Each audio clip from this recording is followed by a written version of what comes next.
warahmatullahi wabarakatuh. Selamat siang. Waalaikumsalam warahmatullahi wabarakatuh. Siang. Oke, hari ini kita lanjut ya materi sistem berkas ya setelah UTS untuk manajemen polisi ya.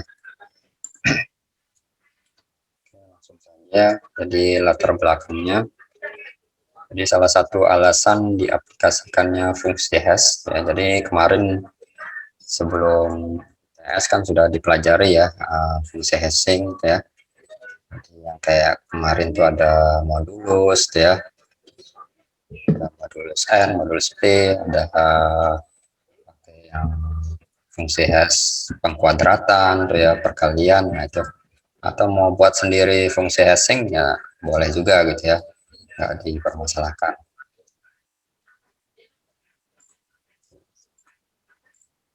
Di sini adalah fungsi hash itu adalah fungsi yang akan mendistribusikan gitu ya kunci seperangkat data dengan lebih merata ya.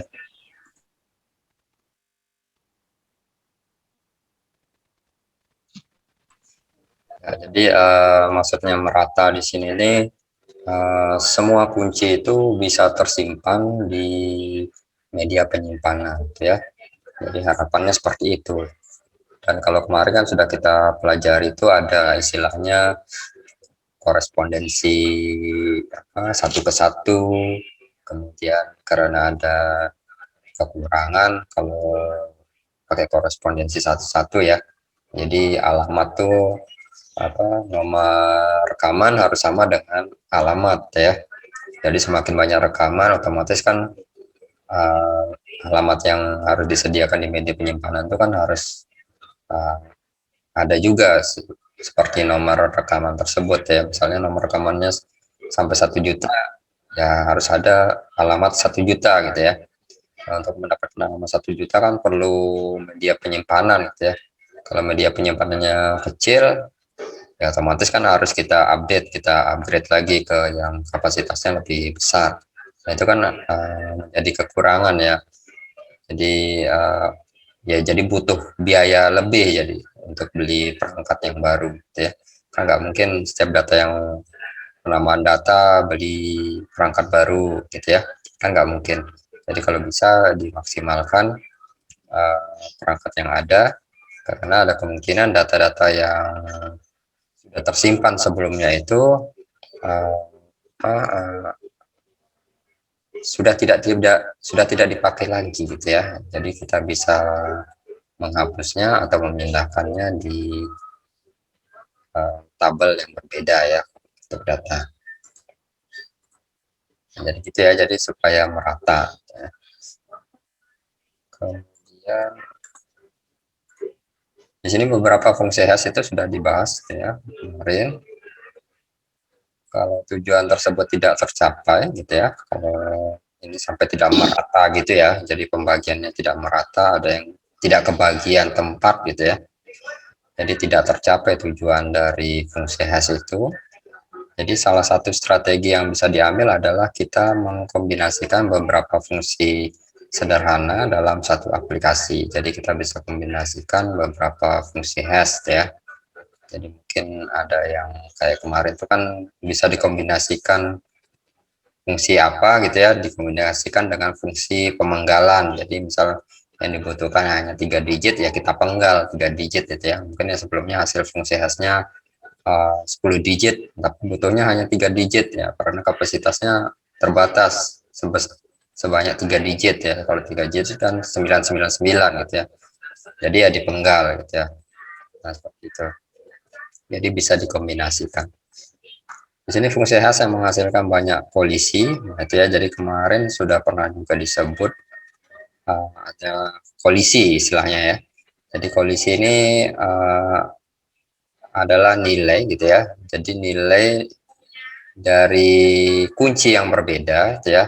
Dari kunci yang berbeda ini kita lakukan fungsi hashing, ternyata memiliki nilai hasil output dari fungsi hashing itu yang sama gitu ya. Nah, tapi kuncinya berbeda. Nah, itu disebut kolisi ya. Pada prinsipnya untuk menyimpan satu rekaman gitu ya, dibutuhkan satu alamat gitu ya. Jadi kalau ada dua rekaman yang memiliki alamat yang sama, ya otomatis kan yang rekaman yang belakangan akan diinputkan itu ya mengalah, dia harus disimpan di alamat yang berbeda ya. Jadi kita nggak boleh rekaman yang karena sudah penuh sudah ditempati oleh rekaman yang sebelumnya gitu ya, jadi rekaman tersebut tidak kita simpan tuh ya, nggak seperti itu, tapi kita tetap simpan, tapi kita simpan di alamat yang berbeda gitu ya. Itu nanti kita akan pelajari teknik penyimpanannya di alamat yang berbeda itu seperti apa gitu ya. Jadi banyak metodenya nanti. Jadi itu ya, jadi kolisi. Nah, jadi harapannya itu kita bisa meminimumkan kolisi, atau kalau bisa ya tidak sampai terjadi kolisi gitu ya. Nah, jadi kalau ada kolisi otomatis kan proses pembacaannya itu lebih banyak ya daripada misalnya kayak korespondensi satu-satu. Kalau kita ingin mencari data rekaman kelima ya langsung cari ke halaman kelima, kan propnya ya, kan masih ingat ya istilah prop itu ya.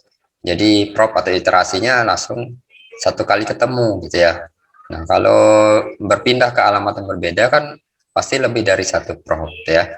Jadi untuk menemukan data tersebut pasti lebih dari satu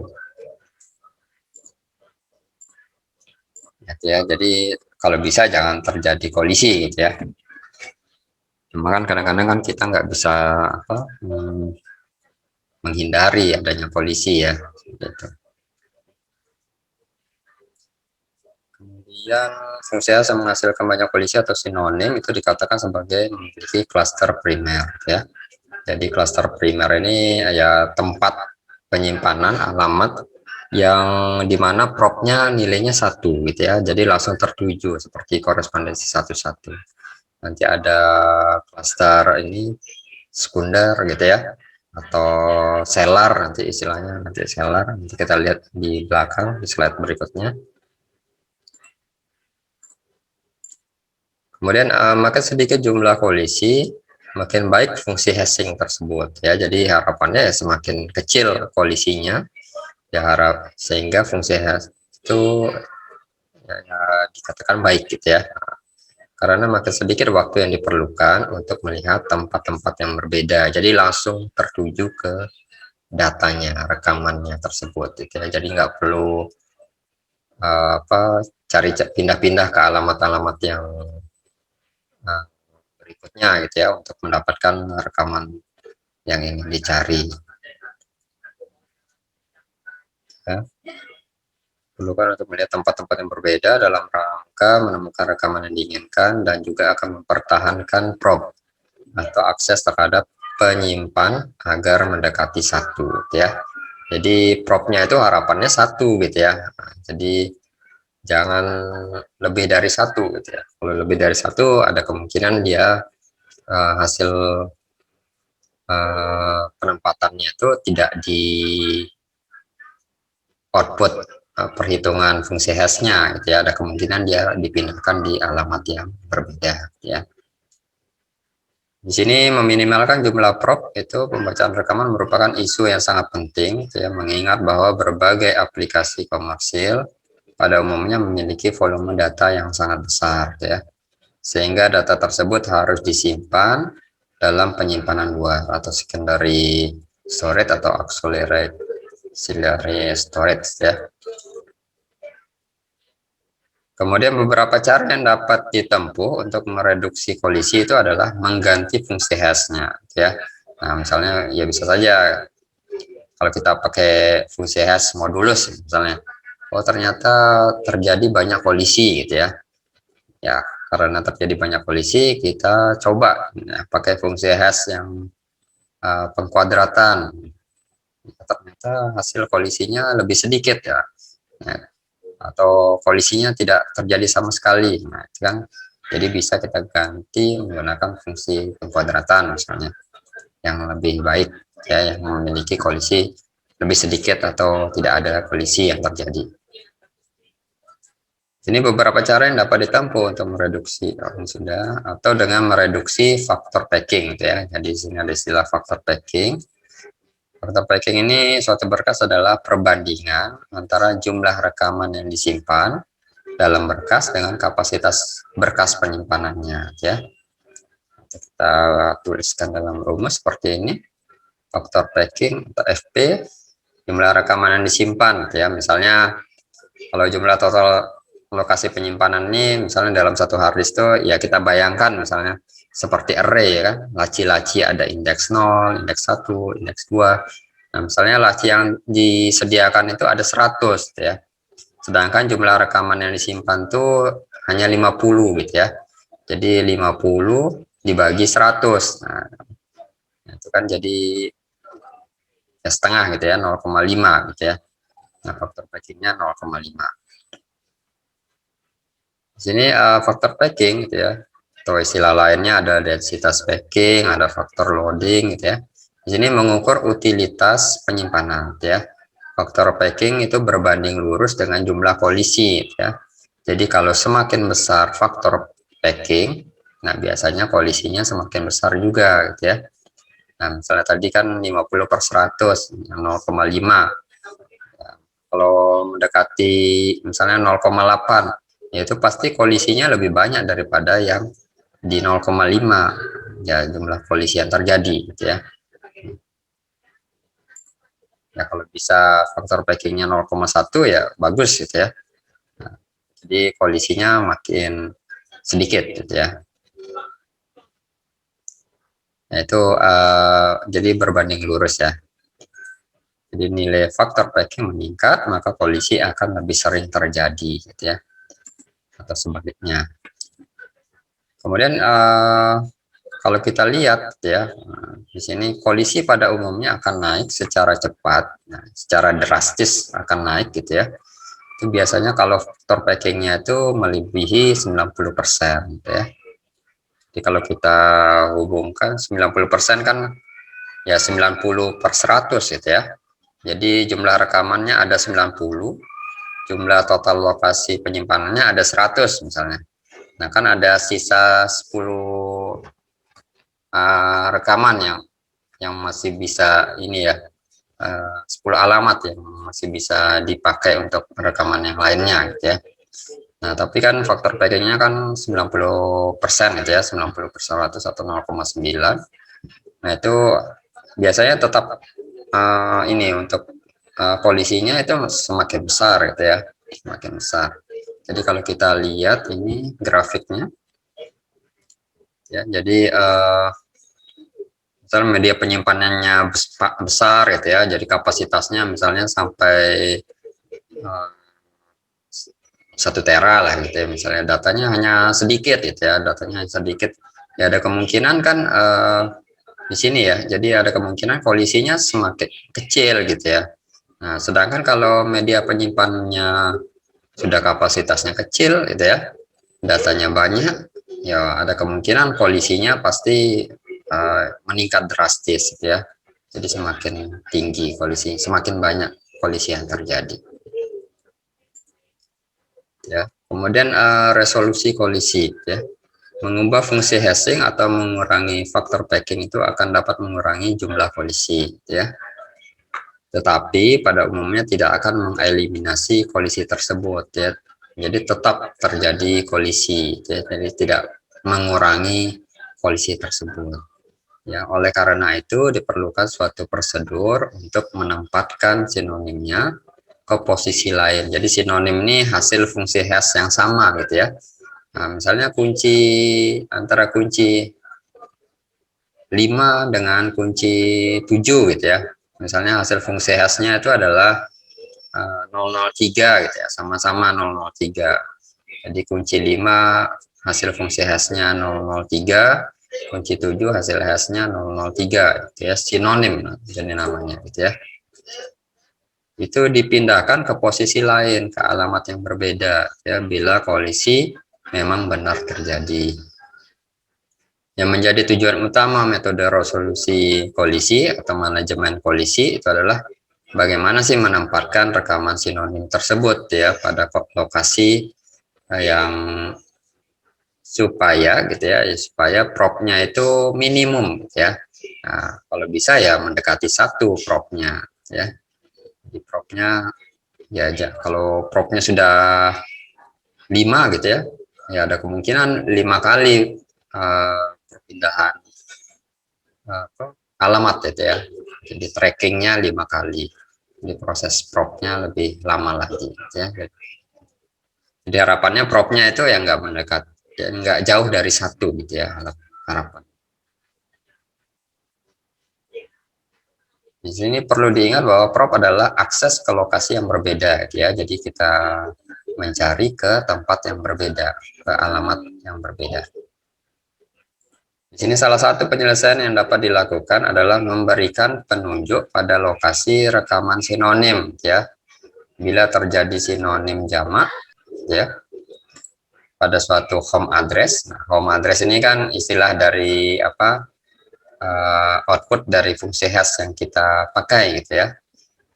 Akan dibentuk rantai rekaman sinonim. Jadi urutannya. Jadi kalau propnya 5 gitu ya.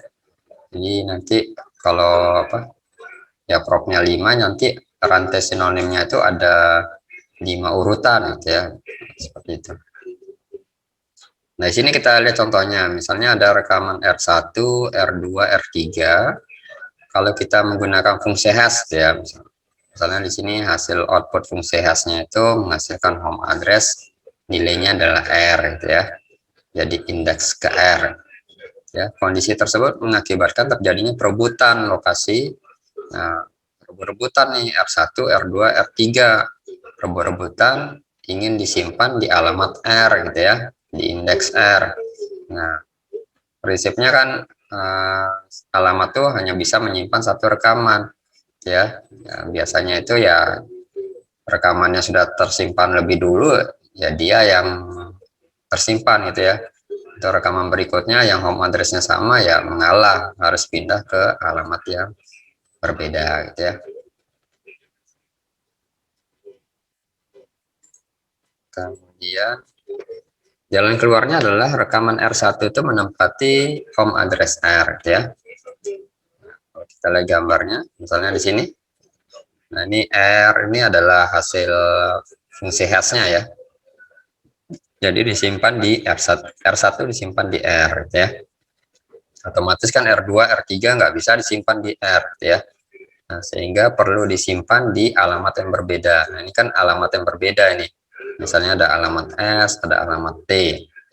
Nah, untuk mengetahui rantai sinonim gitu ya, rantai rekaman sinonim yang terbentuk itu ya perlu ada ya dibuat kolom tambahan gitu ya, namanya medan penghubung ya, supaya bisa men-tracking kemana sih langkah atau jalur berikutnya gitu ya.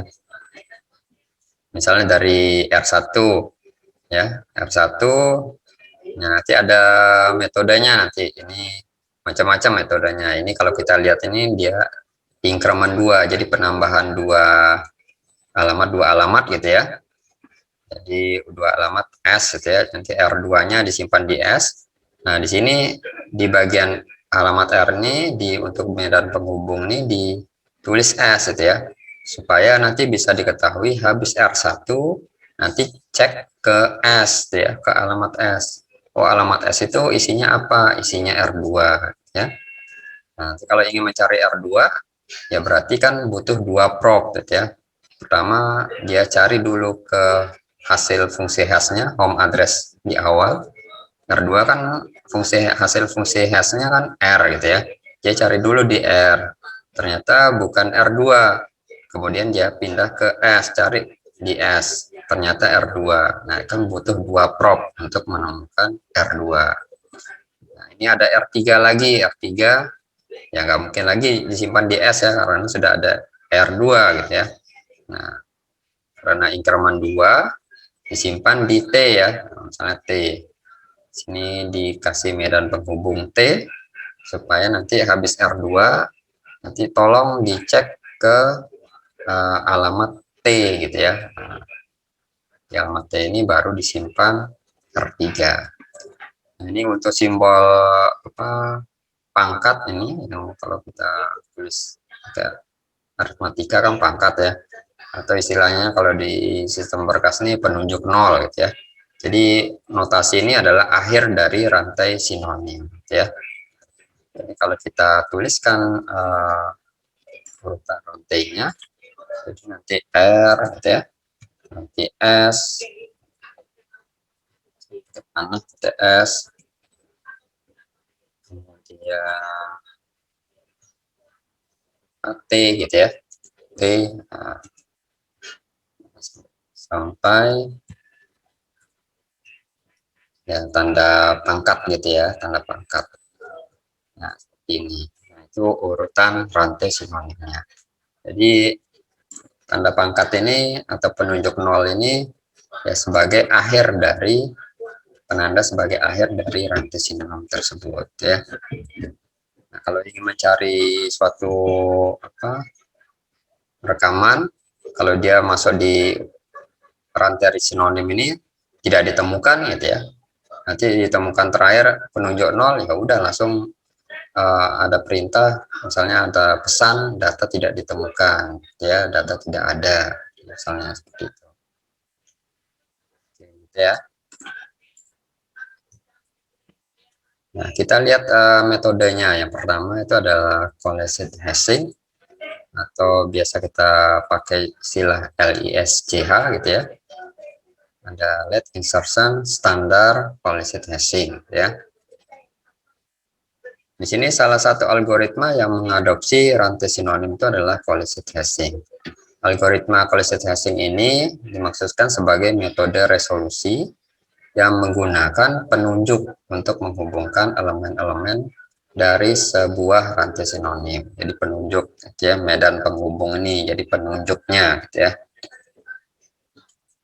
Jadi dalam melakukan prosesnya, collected hashing ini terdiri dari dua langkah besar, gitu ya. Yang pertama adalah kita menentukan home address-nya pakai fungsi hash ya. Jadi fungsi hash-nya bebas, mau pakai yang mana, membuat sendiri silahkan ya. Kemudian diikuti dengan penentuan lokasi rekaman yang sesuai dengan home address tersebut ya. Atau alternatif penempatan pengganti jika home address-nya sudah terisi gitu ya. Jadi output dari fungsi hash itu sudah ada yang menempati dari rekaman sebelumnya. Alternatifnya penempatan penggantinya itu bila ternyata home address-nya sudah diokupasi atau sudah disimpan oleh rekaman lain. Ya, jadi ada alternatif penempatan pengganti di alamat yang berbeda. Di sini ini pseudocode-nya gitu ya, algoritma untuk collected hashing-nya atau LISCH-nya. Yang collected hashing ini ada beberapa macam ya. Ini kita obrolkan LISCH dulu. Yang pertama adalah lakukan hashing pada semua kunci rekaman ya, pakai fungsi hash ya. Nanti outputnya adalah kita mendapatkan home address atau calon address. Kemudian jika home address itu di tempat penyimpanannya kosong gitu ya, maka kita sisipkan rekaman ke lokasi tersebut. Jika rekaman ternyata kembar, nah, ternyata datanya atau rekamannya sama gitu ya, ya maka kita akhiri program gitu ya. Misalnya informasi pesannya yang tertampil di monitor, misalnya rekamannya kembar sama gitu ya, jadi tidak bisa disimpan. Kemudian yang selanjutnya, jika tidak gitu ya, jika tidak, jadi kalau kondisinya home address-nya sudah terisi gitu ya, otomatis kan dia harus dipindahkan ke alamat yang berbeda gitu ya. Di sini akan pertama adalah cari lokasi terakhir dari sinonim. Nah, jadi kita cari alamat yang terakhir gitu ya. Kita cari alamat yang terakhir. Kemudian selanjutnya cari lokasi paling bawah dalam berkas ya. Jadi yang pertama ini yang terakhir, tapi yang pakai yang punya sinonim simbol pangkat atau penunjuk nol gitu ya. Nah, mungkin sebelumnya sudah alamat terakhirnya sudah terisi, otomatis kan penunjuk nolnya ini bukan seperti ini, tapi terisi seperti yang tadi misalnya. Nah ini ya, jadi penunjuk 0 itu defaultnya ya, di kosong, yang bagian kosong-kosong ini ya default.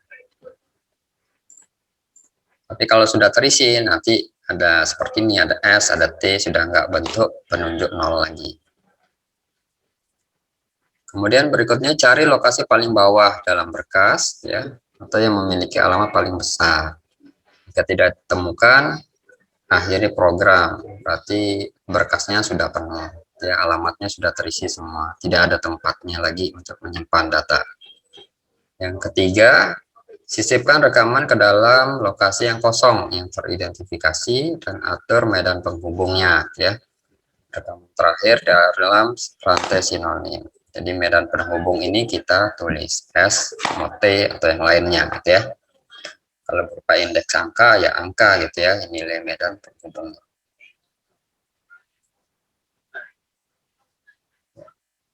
Kemudian kita langsung aja lihat contohnya ya.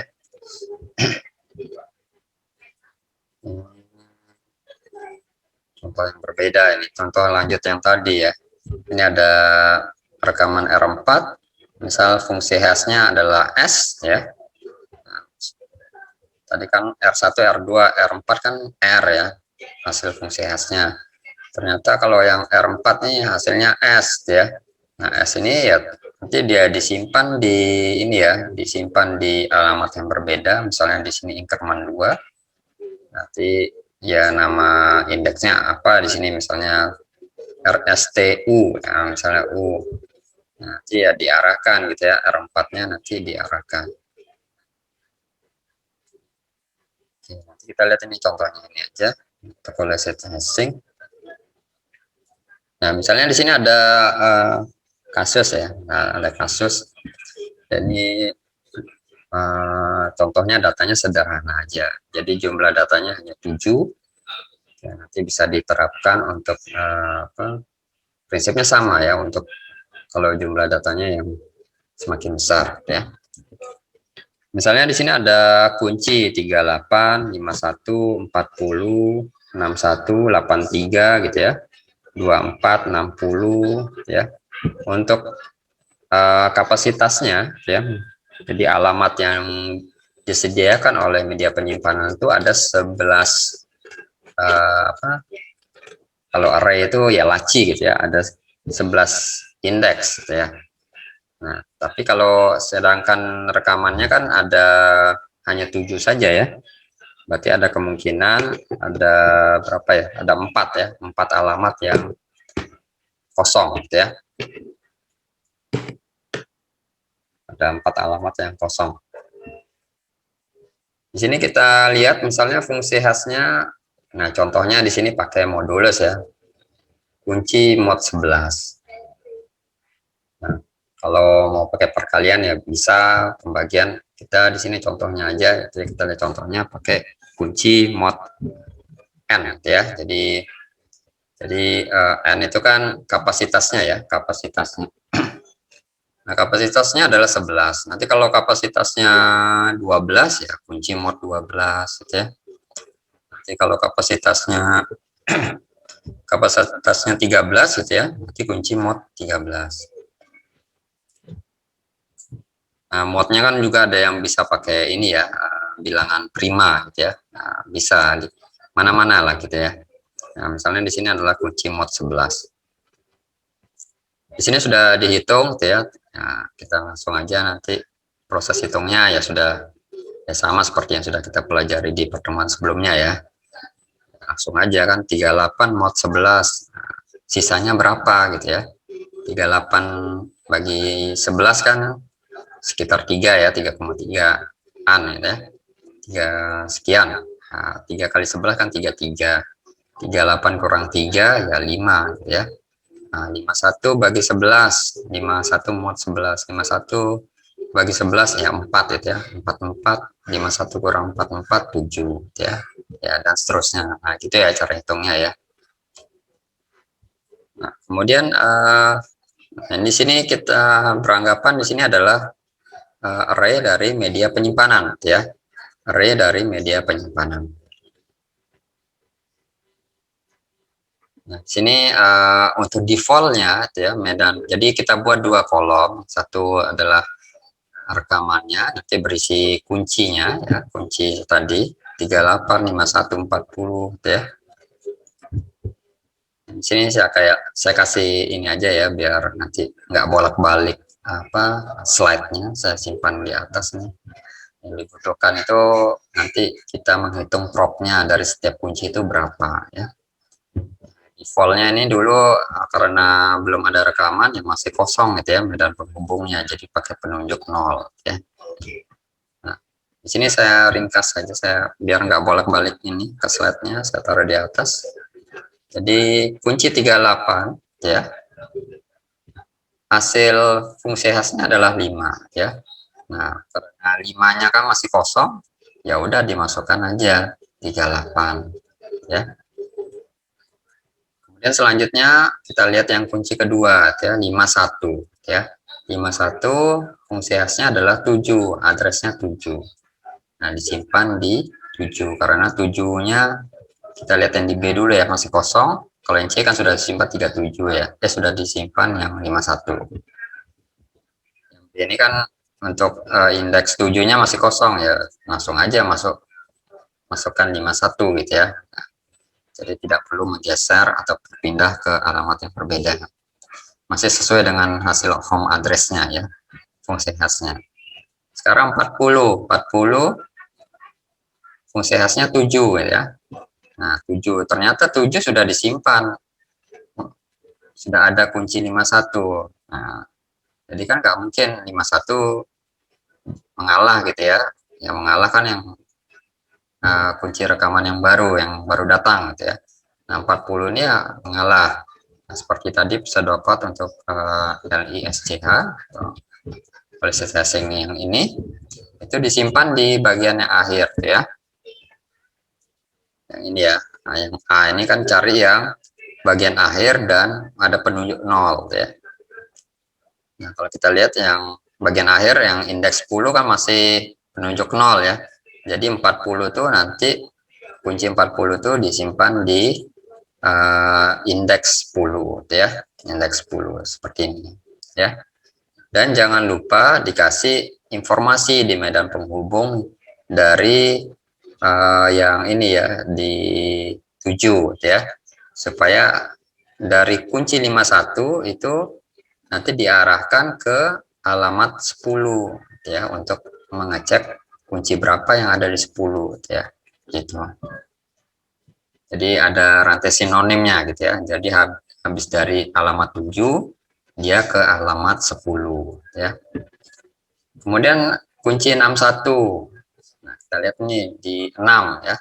6 masih kosong ya, langsung aja masuk gitu ya. Langsung aja masuk.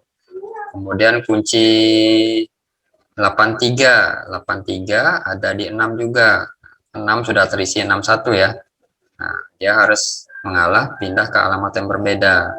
Di alamat yang terakhir yang masih ada yang masih kosong gitu ya, dan ada penunjuk nolnya. Jadi ada di 9 ya. 83. Kemudian kunci 24 ada di 2. Kan 2-nya masih kosong ya, langsung aja masukin 24 gitu ya. Nah, masukkan 24. 60 itu hasil hashnya 5 gitu ya. Kita cek di sini 5, ternyata sudah diisi oleh 38. Nah, 38 otomatis kan harus di mana, di indeks yang terbesar lagi ya, yang masih kosong 8, sehingga 60 ada di 8. Dan jangan lupa dimasukkan ini ya, medan penghubungnya. Habis 5 ini dia ke 8, alamat 8 ya. Jadi dari alamat 5 misalnya untuk mencari data atau kunci 60, nah, dia harus ngecek alamat 5 dulu. Oh, ternyata bukan 60 tapi 38.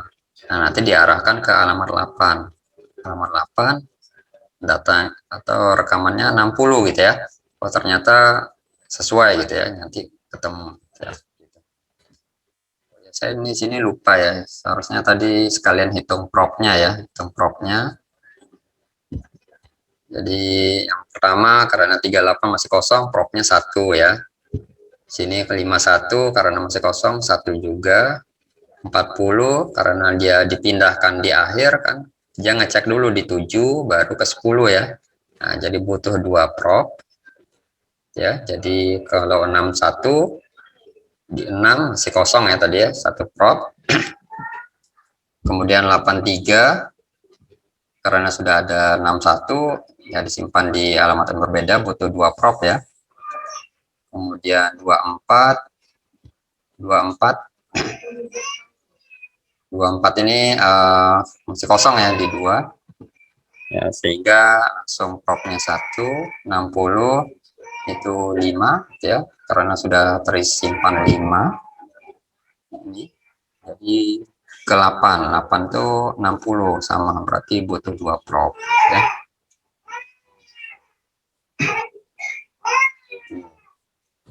Kemudian selanjutnya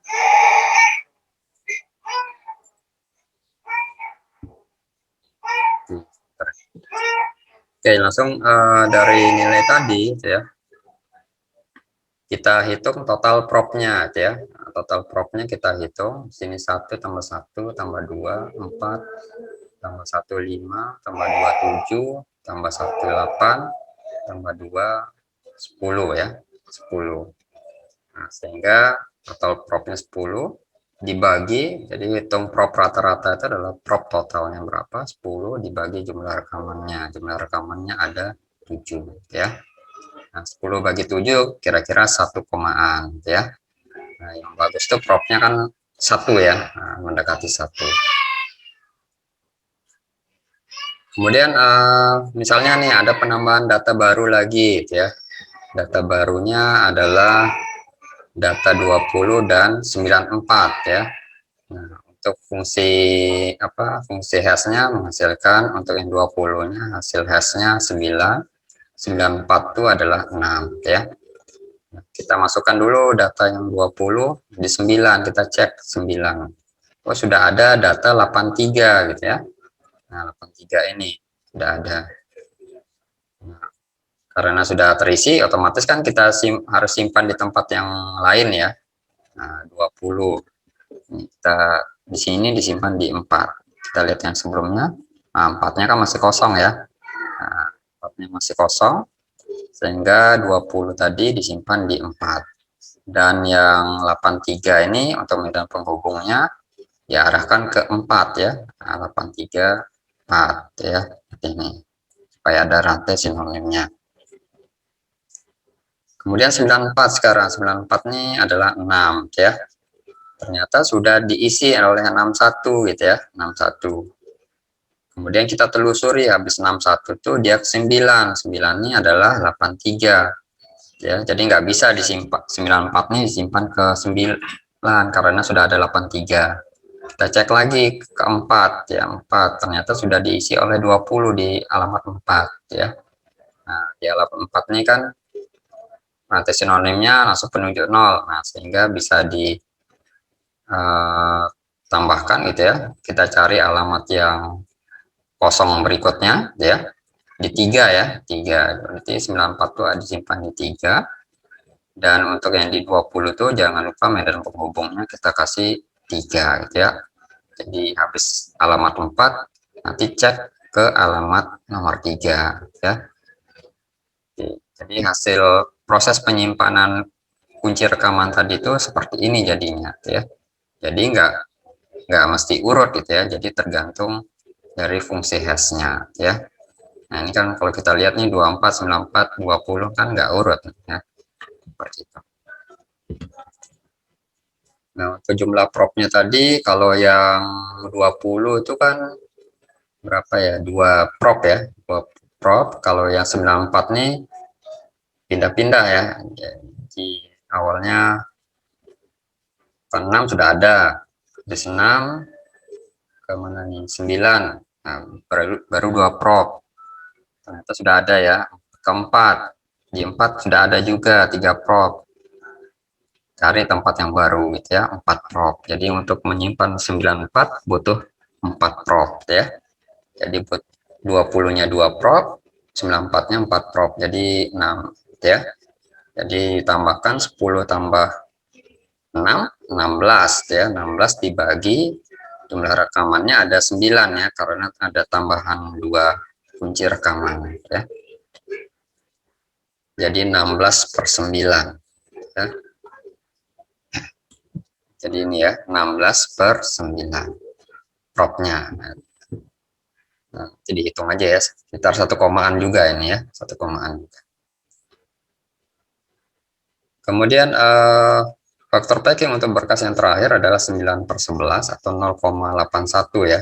Nah, jadi rumus faktor packing tadi, jadi jumlah kunci rekaman dibagi jumlah total media penyimpanan ya, 9/11, 0,81. Nah, kan kalau 0,81 kan tadi seperti grafik tadi mendekati 0,9 ya. Jadi semakin tinggi faktor packing maka kolisinya akan semakin banyak ya. Nah, tadi bisa kita lihat untuk yang ini dari apa? Faktor packingnya kan 0,81 ya. Nah, ada kemungkinan kolisinya lebih banyak gitu ya. Seperti kita lihat tadi kan banyak ini, banyak. Oke, mungkin tunggu sebentar ya, sebentar aja.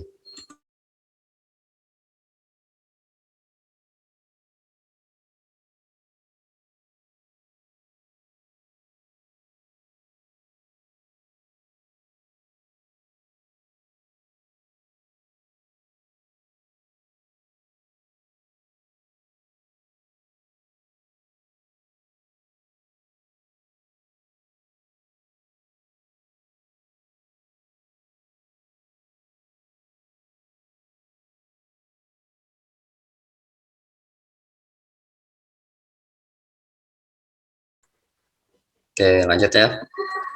Oke, selanjutnya kita lihat. Nah, ini pertanyaan sekarang nih, bagaimana proses pencarian akan berakhir untuk rekaman yang ternyata tidak terdapat dalam berkas ya. Nah, dalam hal ini pencarian harus dilakukan terhadap keseluruhan rantai rekaman ya, dimulai dari home address-nya sampai ketemu tanda penunjuk 0 gitu ya. Nah, sampai yang ketemu yang ini ya, seperti ini saya buat tadi. Nah, ditelusuri itu ya sampai ketemu penunjuk 0. Jadi kalau sudah ketemu penunjuk 0 ya langsung aja ketemu apa menampilkan pesan data tidak ditemukan ya. Kemudian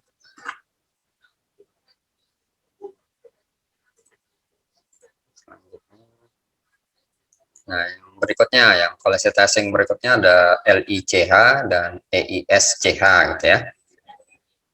Ini berbagai usaha telah dilakukan untuk mengurangi kolisi pada rantai sinonim sehingga mengurangi prop pembacaan dan akhirnya meningkatkan kinerja ya. Dua algoritma yang bertujuan menyelesaikan permasalahan kolisi antara lain adalah LICH ya. Yang tadi LICH-nya adalah Lead Insertion Implicit Hashing. LISCH tadi yang sudah kita bahas itu adalah Lead Insertion Standard Implicit Hashing ya. EISCH nanti kita lihat apa itu. Ini adalah Early Insertion Standard Implicit Hashing ya. Di sini kata standar itu menyatakan tidak adanya selar gitu ya. Jadi semuanya masuk menjadi tadi ada istilah area primer gitu ya. Nah, primer. Jadi area selarnya area sekunder yang khusus untuk yang terjadi kolisi gitu ya, yang propnya lebih dari satu. Nih, beberapa varian dari collision hashing pada dasarnya dapat diklasifikasikan ke dalam 3 cara. Yang pertama adalah mengorganisasi berkas dengan atau tanpa overflow, kemudian menghubungkan item yang terkolisi ke dalam rantai sinonim tadi, dan memilih lokasi yang belum ada penghuninya. Ya, kita lihat. Oke, kita lihat ini di sini. Jadi tadi ada istilah selar ya, selar. Ini tidak adanya selar. Kalau yang ada standar ya. Kalau yang LICH kan nggak ada S-nya, berarti dia ada selarnya ya. nanti dia ada sellernya. Sellernya istilah lainnya ada overflow gitu ya, sama. Jadi adalah area yang hanya berisi rekaman-rekaman yang sinonim, jadi yang memiliki, jadi home address-nya sama seperti yang kunci rekaman yang sudah tersimpan di area primer ini gitu ya. Dia harus mengalah pindah ke bagian overflow atau seller. Ya, polisi mungkin dapat direduksi dengan memodifikasi organisasi berkas ya. Cara pertama adalah dengan memisahkan antara area untuk data primer dan untuk data overflow atau sellernya. Nah, sini untuk perhitungan faktor alamat ini ada merupakan salah satu faktor penting yang akan menentukan unjuk kerja berkas secara keseluruhan ya. Faktor alamat dapat dihitung dengan menggunakan rumus ini ya. Faktor alamat itu sama dengan area primer dibagi ukuran total berkas. Kalau kita lihat dari gambar ini, area primer, nah seperti ini aja, lihat di sini aja. Nah, ini area primer itu yang tidak di arsir abu-abu nih ya. Nah, di arsir abu-abu ini adalah seller atau overflow. Nah, kalau kita hitung untuk area primernya ada 7 gitu ya. Dari indeks 0 sampai 6 ada 7, sellernya ada 4 ya. Nah, sedangkan totalnya kan 11 ya, 11. Jadi kalau area primernya itu ada 7, kalau kita ke rumus ini area primer itu ada 7, nanti ukuran total berkasnya itu 11 ya. Jadi 7 dibagi 11 itu didapatkan faktor alamat ya. Nah, kemudian kita langsung aja nih lihat contohnya. Jadi misalnya di sini contohnya sama tadi, datanya kuncinya sama ya, 3851 sampai 60. Nanti ada tambahan kunci 20 dan 94 juga ya. Di sini di kasusnya ya, faktor alamatnya 0,58 gitu ya. Nah, jadi 0,58, kapasitasnya 11. Nah, kapasitasnya ukuran total berkas ini sudah ketemu, sudah ada, faktor alamat sudah diketahui, yang belum diketahui adalah area primer itu ya. Nah, area primer itu ya berarti kan dikali saja ya, faktor alamat dikali ukuran total berkas ya. Di sini area primer itu sama dengan 0,58 ya dikali 11 ya. Nah, sekitar ya dihitung aja gitu ya. Kalau nggak salah berapa? 6,38 ya. Nah, itu dibulatkan ya sama dengan 7 gitu ya. Sama dengan 7. Jadi area primernya adalah 7 laci gitu ya, 7 laci. Nah, ini ya 7 laci seperti ini. Jadi dari indeks 0 sampai 6 ada 7 baris gitu ya, 7 laci. Saya hapus, oke. Nah, jadi jangan lupa di sini ya, kalau pakai LICH itu, nah ini yang nilai primernya ya 7, jangan 11. 11 itu ya seperti yang tadi, ini 11 ya. Tapi kalau yang LCH pakai yang area primer ya. Untuk modulusnya 7 gitu ya, pakai yang area primernya.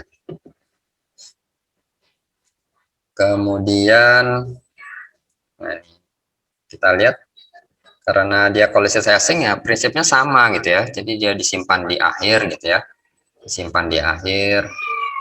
Cuma kan nanti karena mod 7 tadi mod 11 otomatis kan kuncinya berbeda ya. Tadi 38 kunci hasil asingnya 5, tapi di sini 3 gitu ya. Nah, kalau kita masukkan ini 38 3 gitu ya.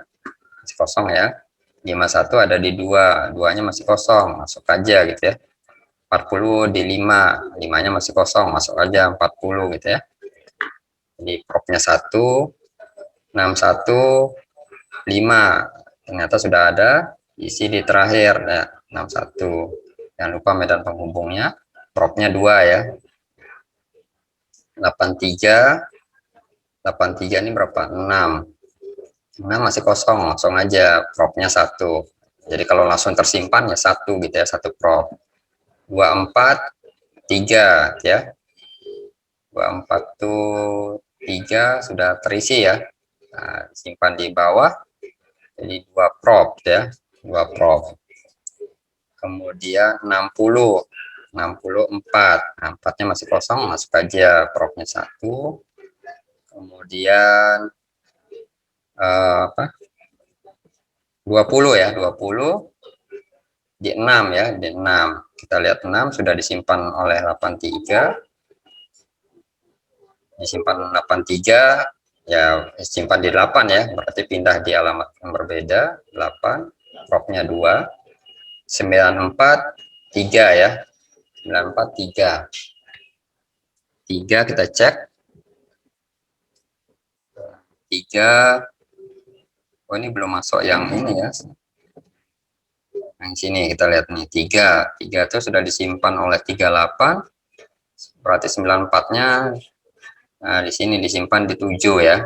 Nah, butuh ini kita lihat dulu 38 nih jaga 9 dulu ke 24 baru ke 7 ya, jadi butuh 3 prop ya.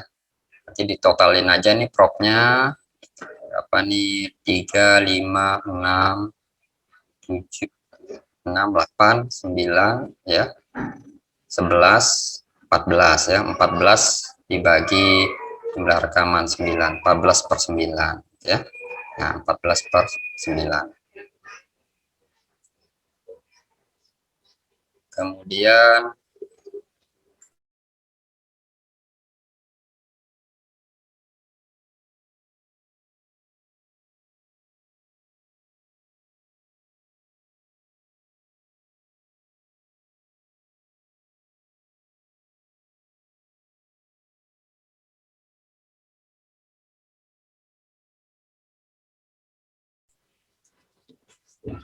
oke, lanjut.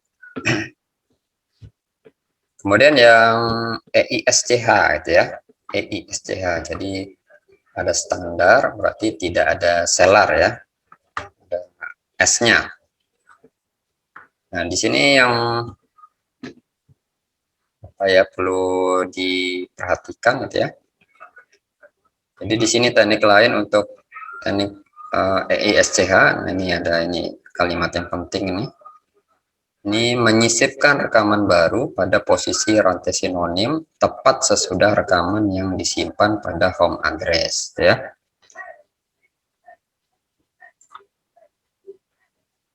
Sini ya.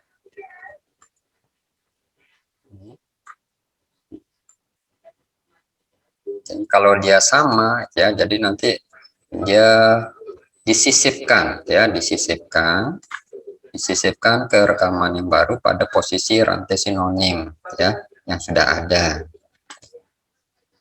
ya. Nah, kemudian kalau cara yang lainnya sama, disimpan di akhir, tetap disimpan di akhir ya. Ya, kita lihat contohnya aja langsung. Nah, ini nah, datanya sama ya, datanya sama 3851. Nah, jadi karena tidak ada seller ya pakai modul 11 ya, pakai modul 11 seperti yang LISCH ya. Kemudian ini hasilnya sama ya seperti yang LISCH.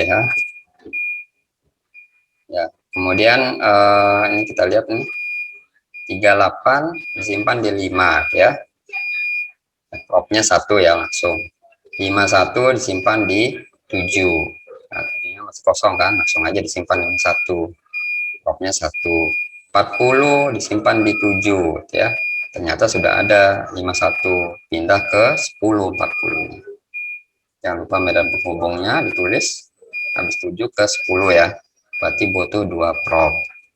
61 disimpan di 6. 6 kita lihat sini masih kosong. Masuk aja 61 gitu ya. Jadi propnya 1 ya. Propnya 1. Kemudian 83 ya. 83 ini disimpan di 6 ya, 83 ya. Yang di sini 83 disimpan di 6, 61. Nah, karena sudah terisi 61 ya di 9 ya. 9. Berarti untuk sementara nih kita tulis ini ya. Kita tulis dulu nih. Jadi kalau yang EISTH nih biasanya ada revisi gitu ya. Kunci 83 ya. Pro sama dengan 2 ya. Sementara di sini kan di tabelnya 3 ya. Nanti akan berubah jadi 3. Kita ubah warnanya dulu. Oke, gini ya. Kemudian habis 83 ini ada 24 ya. Nah, ini kita tulis dulu nih rantai sinonim 83 ini kan tadi 6 ya. 6 berarti sudah terisi 61 dulu ya. Di sini 61 rantai sinonimnya ya. Kemudian 83 gitu ya. Baru ya rantai sinonimnya. Sorry.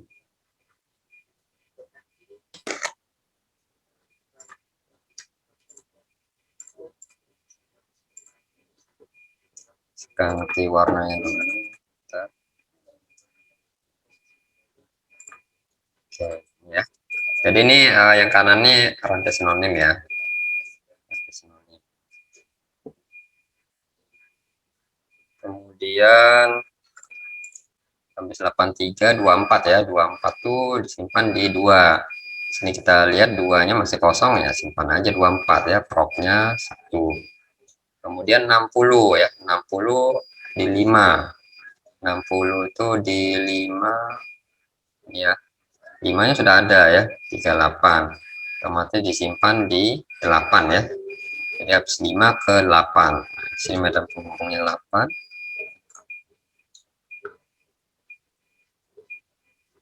60 ya, di 8 ya. Kemudian 20 ini di 9 ya. 9. Nah, 9-nya sudah terisi 83 gitu ya. 83.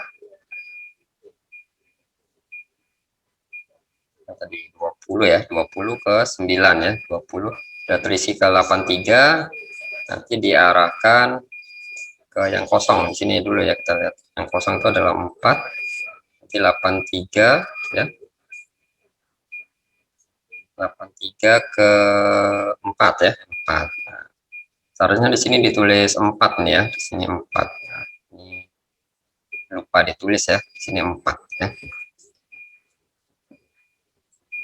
Kemudian 94 itu 6 ya. Di sini kita perhatikan, ini kan hasil setelah disimpan 94 ya. Kita perhatikan yang sebelum disimpan 94 di sini 94 6 ya. 6 sudah disimpan 61 ya.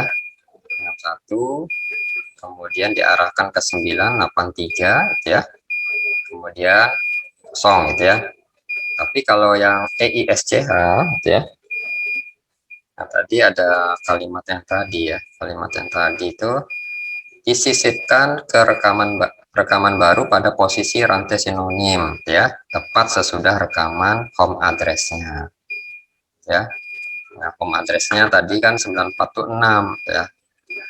Yang sudah tersimpan di 6 itu adalah 61 ya. Nah, jadi disisipkan setelah 61 ya. Sehingga berubah ya. Sehingga ya 61 kemudian disisipkan 94 ya. Nanti 83-nya bergeser. Kemudian baru penunjuk 0 ya. Nah, seperti ini. Otomatis kan saya geser nah, ya.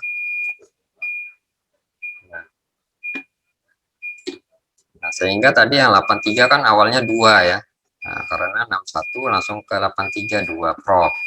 Nah, kalau yang berubah karena ada penyisipan 94 otomatis 83 ini berubah jadi 3 gitu ya. Nah, sehingga di sini nanti berubah jadi 3 gitu ya. Seperti itu. Jadi 3 prop. 94-nya bukan di akhir ya, tapi butuh 2 prop.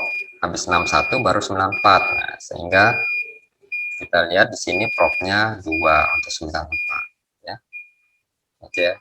Ini yang perlu perhatian kalau yang EISCH gitu ya. Jadi penyisipan. Sehingga jumlah propnya ini dihitung saja. Hasilnya berapa ya sini? 15/9 gitu ya. 15/9.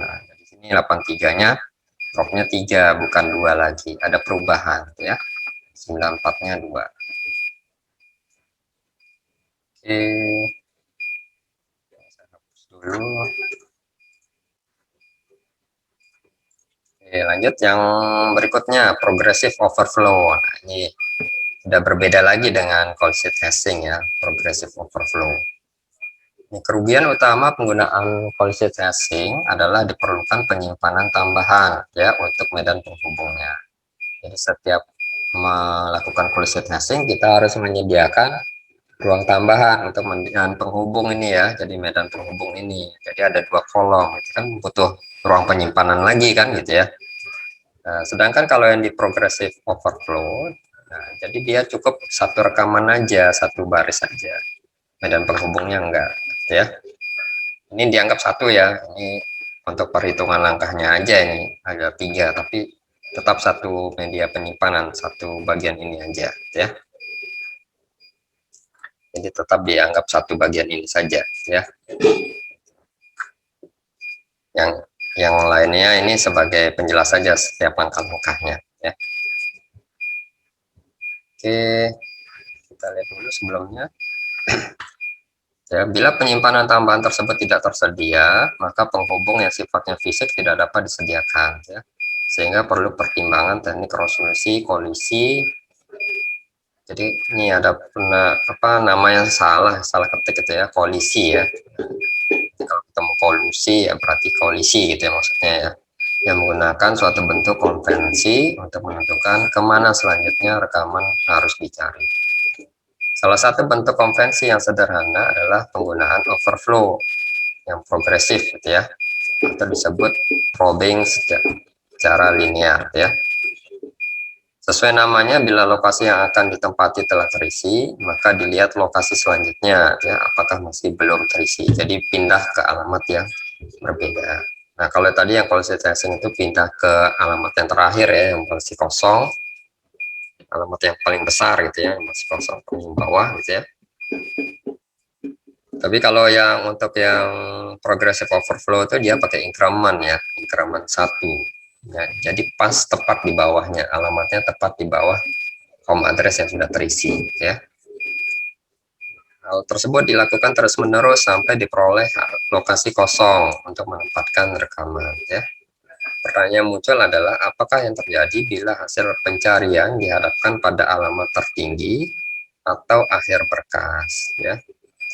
Nah, ini jadi pertimbangannya berkas itu memiliki struktur yang melingkar gitu ya. Nah, jadi kan semakin ke bawah gitu ya. Jadi misalnya 38 nih diisi, kalau sudah terisi disimpan di 6, disimpan di 7, disimpan 8, disimpan di 9, disimpan 10. Nah, kan habis 10 kan habis ya, habis. Kemana lagi dia? Dia akan kembali ke 0 lagi gitu ya. Nanti data kunci berikutnya disimpan di 0, disimpan di 1, disimpan di 2 sampai terisi semua gitu ya. Jadi melingkar gitu ya, maksudnya melingkar. Kemudian untuk pencarian kembali dilakukan prosesnya sama ya. Jadi kembali muncul pertanyaan bagaimana dengan pencarian yang tidak berhasil. Jadi datanya tidak ada gitu ya. Jadi pencariannya terus dilakukan sampai ketemu slot kosong gitu ya. Intinya gitulah, sampai ketemu slot kosong. Misalnya 6 sampai 10-nya sudah terisi gitu ya. 0 sampai 2-nya sudah terisi. Nah, kamu mulai bacanya misalnya dari 5 sampai 10, kemudian 0, 1, 2, 3-nya kosong. Ya udah, stop gitu ya. Data tidak ditemukan. Ya. Nah, seperti itu ya kalau tidak ketemu kunci rekaman yang ingin dicari. Ini contohnya sama juga. Tadi kunci 38, 51, 40 dan seterusnya. Pakai mode 11 ya. Kita lihat langsung aja. Jadi fokus ya, ini hanya satu ini aja ya, satu kotak ini cuma pengurangan aja langkah-langkahnya. Kita lihat ini kunci 38, home addressnya 5 ya. Untuk pencatatnya ini kita catat nih alamat yang didatangi itu apa, di mana saja supaya bisa hitung propnya ya. 5, kemudian 51 di 7 karena masih kosong masuk aja ya. Simpan di alamat 7, propnya 1. Kunci 40 ada di 7. Sudah ada terisi 7 ya, 51 ya. Maka increment 1 disimpan di 8, 40. 7,8 7 alamat 7 dulu baru alamat 8 ya. Butuh 2 prop untuk mendapatkan atau menyimpan kunci 40. Kemudian home address 6 61 kunci 61 home addressnya 6 ya. Nah, di sini kita lihat masih kosong ya, masuk aja 61, masukkan ya. Seperti ini, masukkan. Jadi propnya 1. 83 di 6. Nah, jadi karena increment 1 tetap dicatat ya, 6 7 8 9 ya, 6 7 8 9 ya. Jadi butuh 4 prop untuk menyimpan 83 ya. Kemudian 24 nih karena masih kosong alamat 2 ya, langsung aja masuk propnya 1. 60 alamatnya 5 ya, 5. Sini kita lihat 5. Nah, kan terakhir di sini 10 ya, 10. Butuh kita bacanya dari 5 ya, 5 6 7 8 9 10. Jadi butuh 6 prop ya. Kemudian 20 sini 60 di sini ya. Sekarang masukkan 20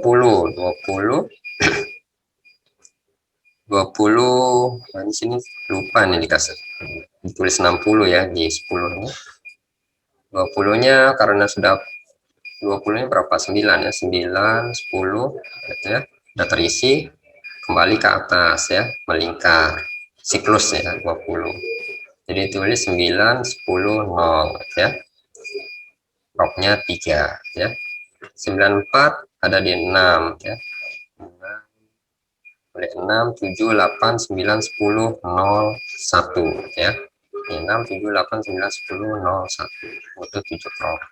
Ditambahkan propnya, totalnya dapat 26 dibagi 9 untuk hitung prop rata-rata. Nah, jadi yang paling besar propnya itu adalah progressive overflow ya, sehingga kurang efektif juga ini pakai progressive overflow ya. 26 bagi 9 tuh ya sekitar 2 komaan ya. Kan bagusnya kan mendekati 1 ya propnya. Kemudian nah, di sini kelemahan utama progressive overflow adalah rata-rata prop yang sangat tinggi ya dibanding teknik yang dibahas sebelumnya. Sehubungan dengan hal tersebut dapat dipahami bahwa progressive overflow itu bukan teknik yang tepat untuk mereduksi kolisi. Meskipun demikian, progressive overflow lebih efektif dibandingkan dengan berkas sekuensial ya. Jadi ya, seperti pita ya, disimpan secara sekuensial, mengingat pencarian dimulai dari home address. Demikian juga untuk pencarian rekaman, tidak seluruh rekaman harus dibaca karena proses akan berhenti bila ditemukan slot yang kosong ya. Jadi kalau tadi kan seperti ini kan slotnya kosong ya, 3 dan 4. Misalnya saya ingin mencari kunci nomor 5 ya. Nah, 5 nanti cari dulu home addressnya berapa, 5 mod 11 ya, 5 gitu ya. Berarti hitung 5 6 7, dicek ya, alamat 5 alamat 6 alamat 7, 5 6 7 8 9 10 0 ya, sampai ketemu 5 gitu ya. Nah, sampai ketemu apa, alamat yang kosong. Karena sudah kosong ya berarti stop gitu ya, rantai sinonimnya ya, sehingga data tidak ditemukan ya, kunci 5 tidak ditemukan.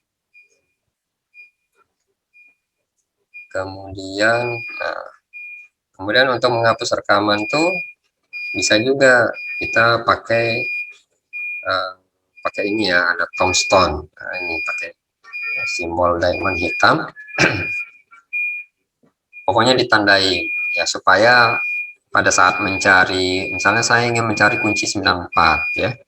Kunci 94 itu kan mulai dari 6 ya. Command address-nya kan 6. Mulai 6, 94. Kalau tidak ditandai tombstone ini, nanti kan dianggap ruang kosong ya, nolnya. Nanti dianggap habis 60 ini tidak ada data lagi yang tersimpan. Sehingga tertampil data 94 tidak ditemukan. Padahal ada gitu ya. Nah, sehingga kalau pakai tombstone ini dianggap apa, ada lagi data berikutnya gitu ya. Nah, 9424 gitu ya. Nah, kalau yang alamat 3 dan 4 ini kosong, berarti ini memang kosong gitu ya, belum pernah terisi data kunci apapun. Kemudian bucket ya, bucket ini ya istilah lainnya ya blok gitu ya. Yang sudah kita pelajari itu teknik blocking gitu ya, atau halaman.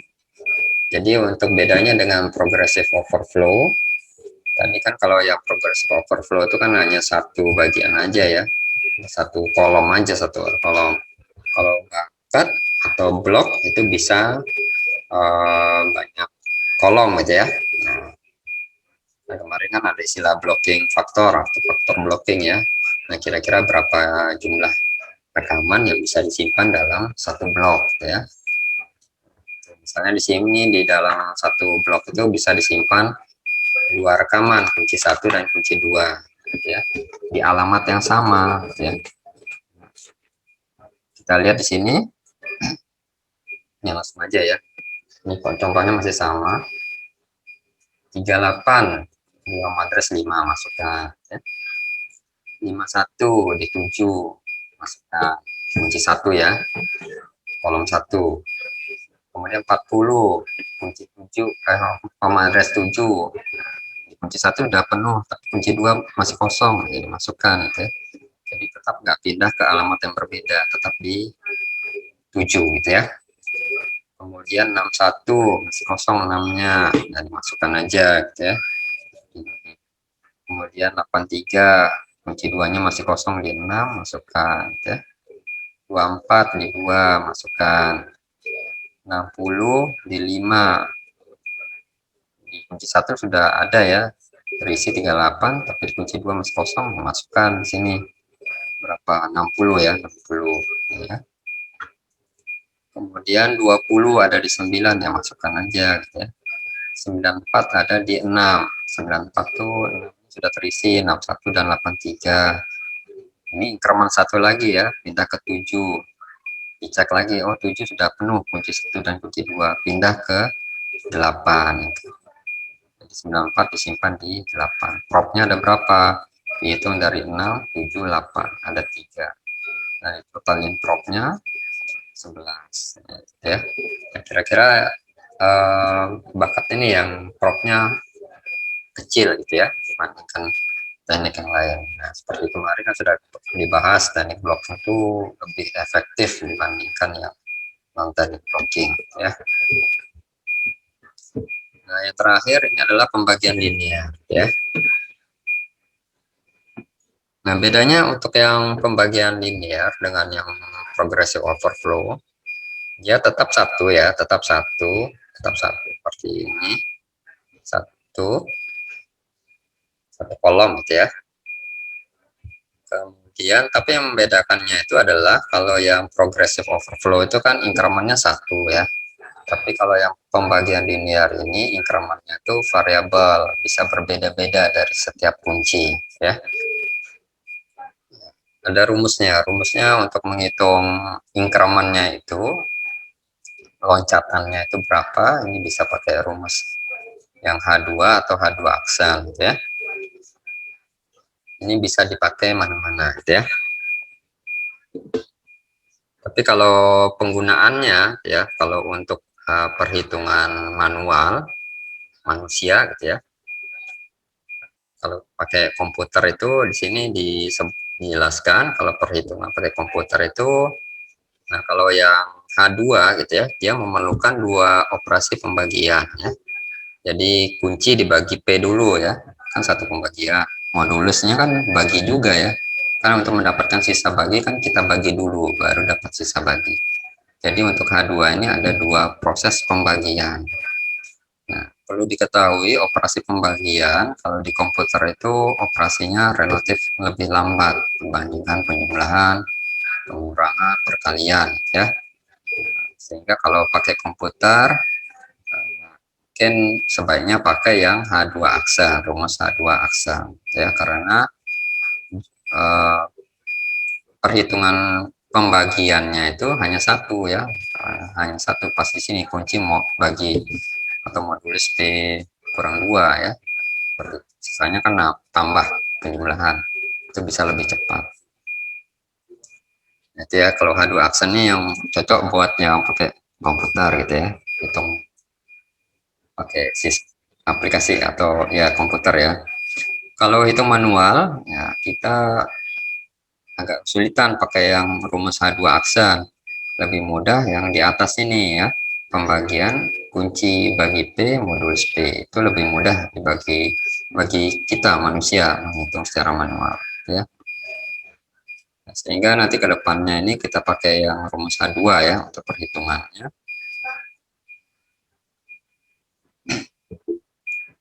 Nah, di sini kita lihat gambarannya di sini. Jadi ada kunci R1, R2, R3 seperti contoh yang tadi ya, H yang contoh di awal tadi R ya, R, tapi di sini H misalnya sama-sama ya sinonim.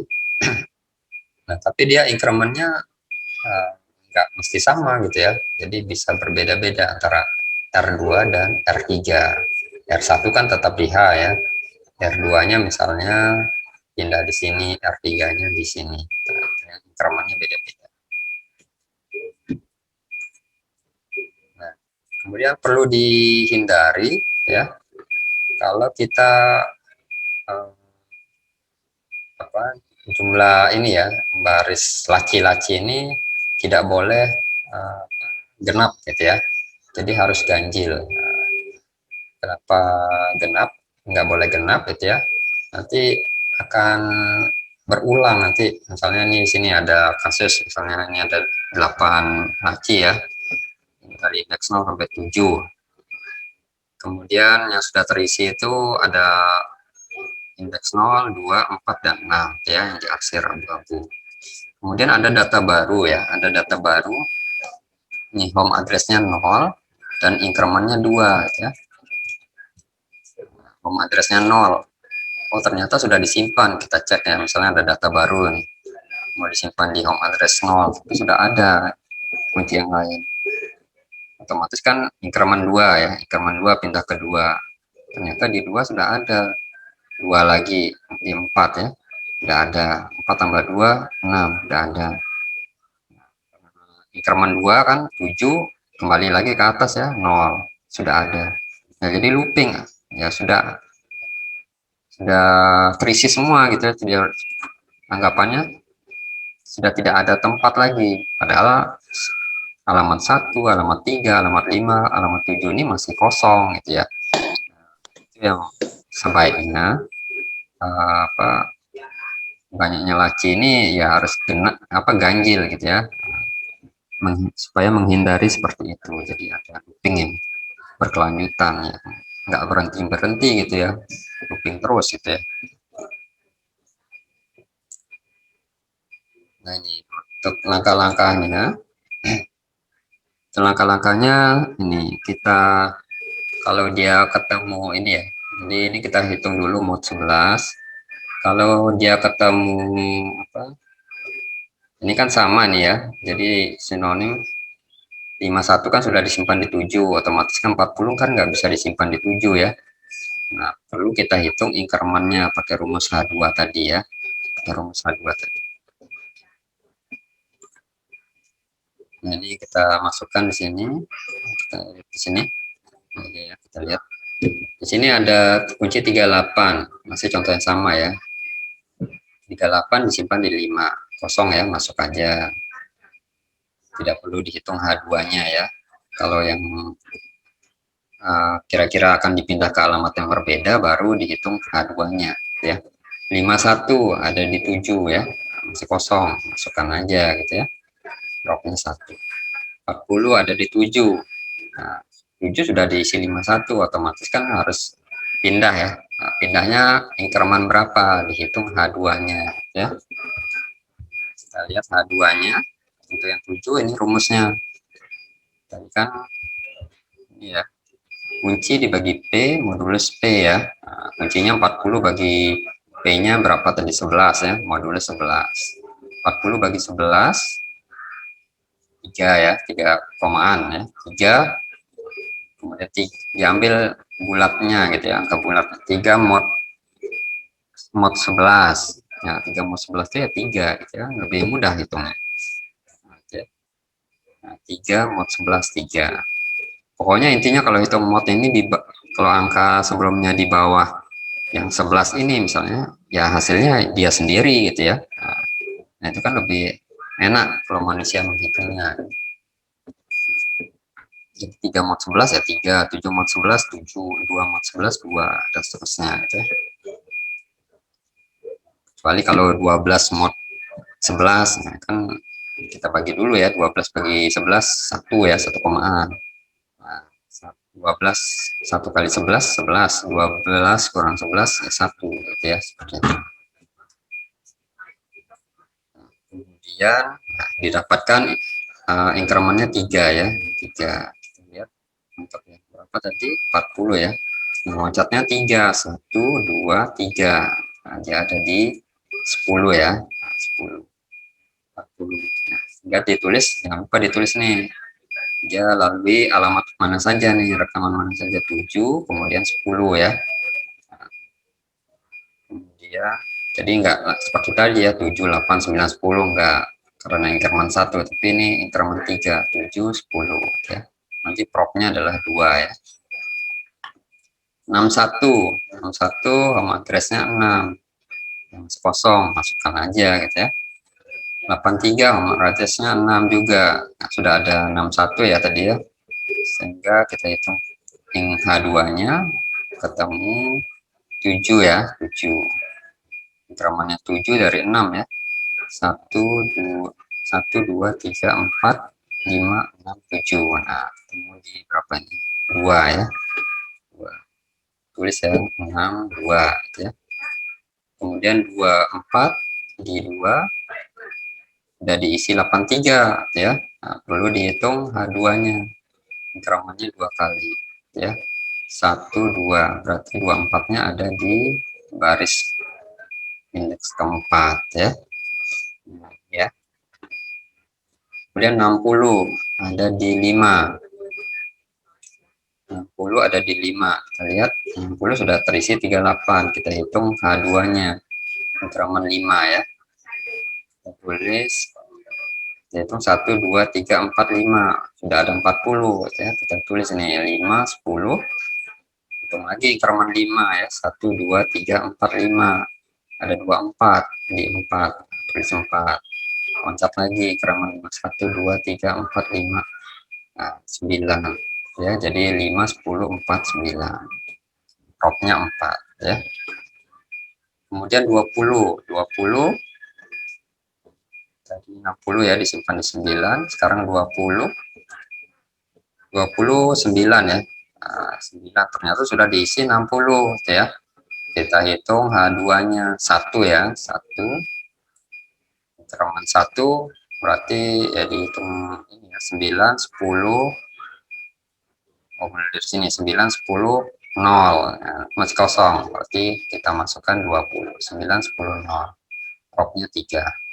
94 ya, 6 ya, 94 itu 6, 6 itu sudah terisi 61, hitung H2-nya, incrementnya 8 ya. 6 berarti 1 2 3 4, ke atas lagi 5 6 7 8 ya, berarti 3 ya, berarti 6 3. Di 3 ini masukkan 94.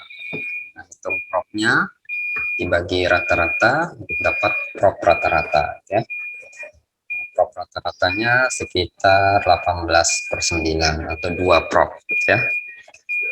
Nah, Sehingga kalau kita bandingkan yang tadi ya, yang hasil-hasil yang tadi progressive overflow ya, ada policy tracing ya, itu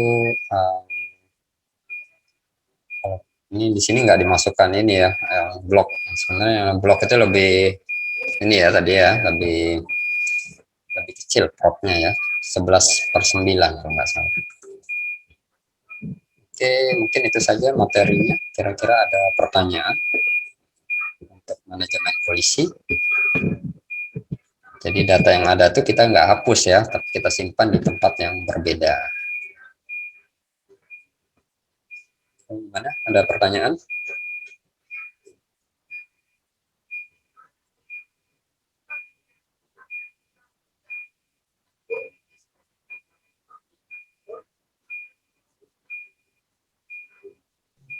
Kayaknya tidak ada. Tidak ada, Pak. Mungkin nanti dibaca-baca lagi ya, karena ini kan perlu latihan sebenarnya. Khususnya tadi yang policy tracing yang satunya itu yang perlu dipelajari lebih dalam ya, karena ada penyisipan. Mungkin kalau nggak ada, saya cukupkan sekian. Sampai ketemu minggu depan ya. Untuk yang kelas B masih gabung ya sama kelas A. Soalnya saya ada pelatihan 3 minggu. Oke, kalau gitu terima kasih. Assalamualaikum warahmatullahi wabarakatuh. Selamat siang. Waalaikumsalam warahmatullahi Siang, Pak. Selamat siang. Waalaikumsalam warahmatullahi wabarakatuh. To change your